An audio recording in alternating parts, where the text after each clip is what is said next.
Round two of the government's $310 billion Paycheck Protection Program has been issued, with $310 billion in additional funding, $60 billion of which was earmarked for credit unions and community banks in an effort to help underserved communities. What we're seeing, however, is that the distribution still hasn't been done fairly. According to a recent report by the Center for Responsible Lending, up to 90% of businesses owned by people of color may have or will likely be shut out by the program. My husband got sick in March. He got the virus, so we were supposed to stay at home. We went down maybe 80%. Even though we're an essential business and we were able to still be open, our business flow did go down in volume. The money that the lendings gave me was like $6,000. So that will get me through a week.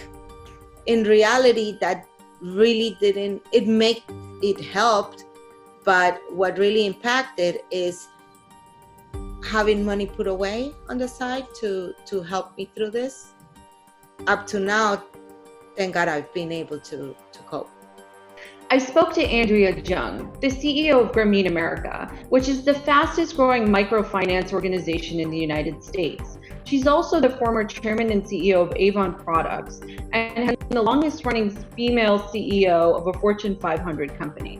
If you are a low-income, minority woman, entrepreneur trying to get credit before 2008, it was practically impossible.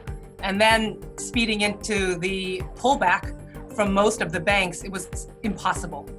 I think we have a unique program since, unlike most lending programs, a credit score is not an input to the program, but it is an output of the program, which we feel is really important as these women gain, a financial inclusion and the mobility they need to move up in the system. Many of our members, because of the communities that they live in, they are facing COVID-19 in their families, in those close to them. So they have 40% of them are dealing with food insecurity and challenges of paying the next month's rent.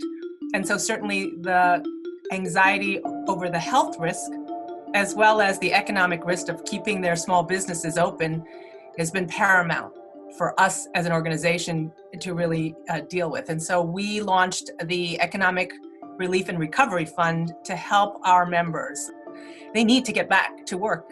They need to restart these businesses. So these emergency rebuild fund, which is part of the relief that we're raising, is critical for many of our most distressed members. A new report by the Small Business Administration's Inspector General finds that businesses owned by people of color may not have received loans as originally intended under the Paycheck Protection Program, and that there was no evidence that the SBA told lenders to prioritize business owners in underserved markets, something the CARES Act instructed the SBA to do.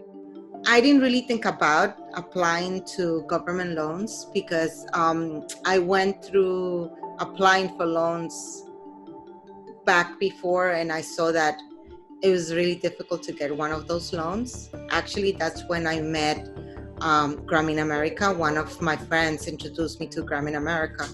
So when they loaned us the money, it wasn't such a hard process.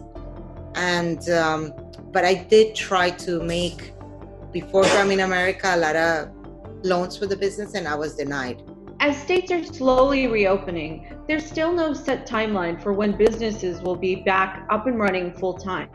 While small loans like these help significantly for the short term, there's still a great degree of uncertainty as to the future of their businesses due to the pandemic.